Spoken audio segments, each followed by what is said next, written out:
Guys, sorry I didn't post for a while. I got an 89 kx125, picked it up for 400 bucks. It only runs with, you put starter fluid down the head. Carburetor's all gunked up.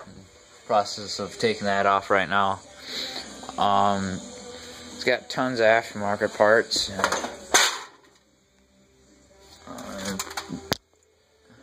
Roll circuit swing arm,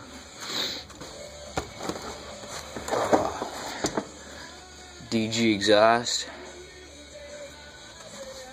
I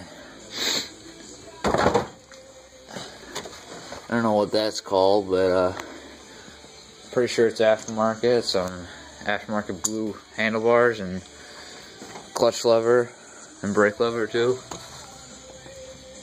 So I'm gonna be working on this. Buddy's gonna clean the carburetor for me because he's got the parts cleaner. Hopefully I'll have some running videos of both my CR125 and this bike just by the summer. So thanks for watching and have a good day.